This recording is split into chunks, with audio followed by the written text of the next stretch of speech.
Hello everyone, welcome back to another Animal Crossing New Horizons video.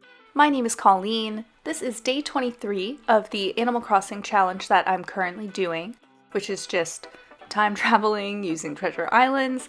I've just been trying to finish an island within 30 days, which I am very close to finishing the island. So if you have been enjoying these videos, don't forget to subscribe just so you don't miss any upcoming content that I might be putting out there. And yet again, another day where I have remembered to talk to Sable and get my patterns, so just on a roll with that one.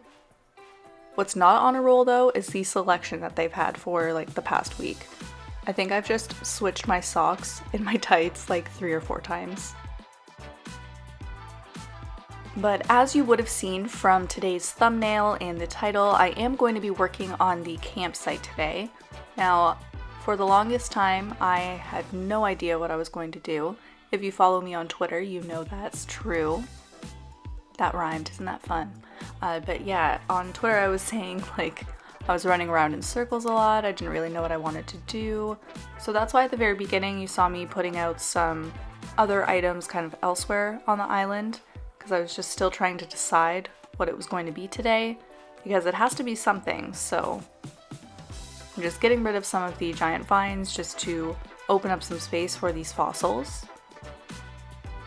Because of course I'm just always low on pocket space when I need to dig things up. So my first attempt at figuring out what to do was just putting some fencing up, or some additional fencing, and then deciding if I wanted to use the pergola or not. Which I did want to use it, but I had to go to the next day because I had forgotten to get the storefront and the transportation stop that I mentioned in yesterday's video. So I had to go back and get that. As you can see, I'm putting those in place now. And I think it looks a lot better now that that's filled in. Especially once I figured out how to put it down. It was really a breakthrough for me.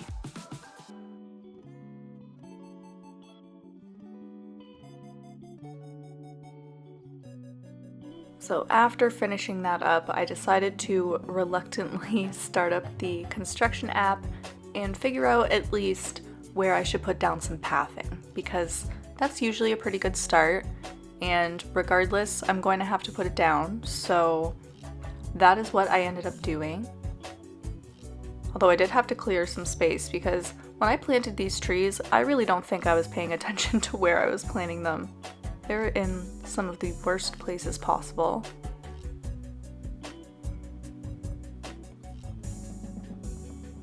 So I'm just expanding that part of the back of the cliff, I guess is what I would call it, just because I wanted to put one of the vines right beside the ramp and a tree, which I obviously needed a little bit more room for the tree.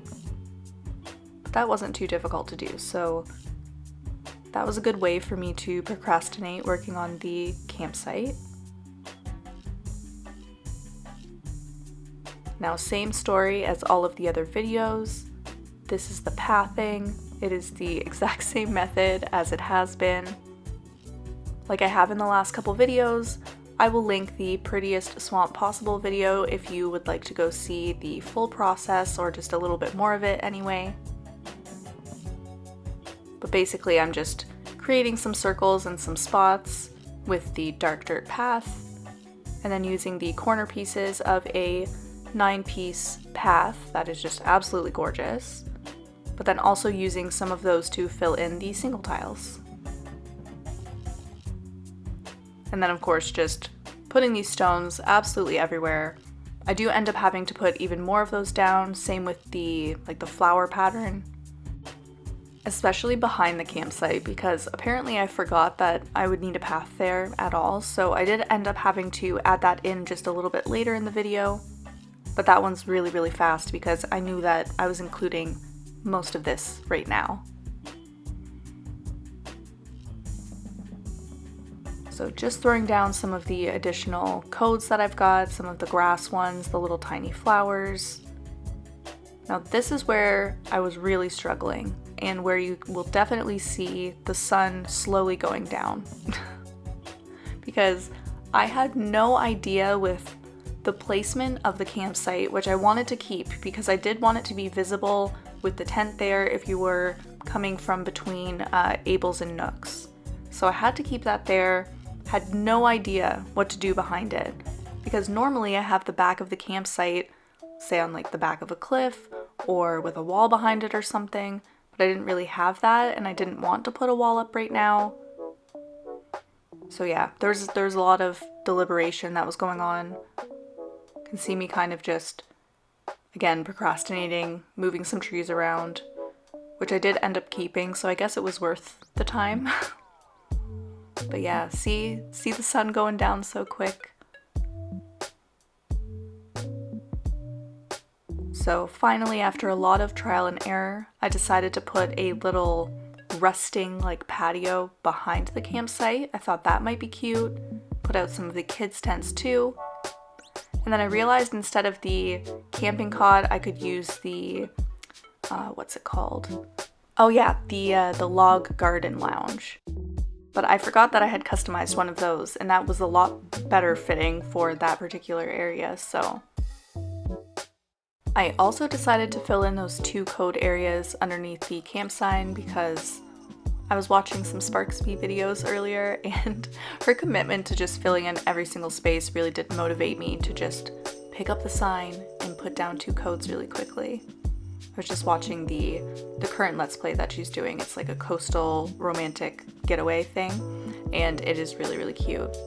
But yeah, you should check that out actually. So just putting down some last minute things in the campsite area, like you could see, like weeds, that sort of stuff. And then I remembered that I had the motor sign somewhere in this inventory. Does anyone else have just the hardest time finding the things that you put in your inventory? If I don't organize them properly, it takes me forever. But anyways, then I had to move the fire hydrant since I had just picked that up, and I did still want that to be part of the build somehow up here. So I found a spot for that. So now that we are getting closer to the end of the video, let's just take a little look at what I was able to do today. So just leading up into the campsite, this is what we've got going on so far. I don't really know what I want to do on the left side of that fence, but I'm sure that I will figure it out. Now, if you've made it this far, thank you so much for watching the video. If you have enjoyed it, if you wanted to subscribe as well, I would really appreciate that. And as always, I hope that everybody has a wonderful day.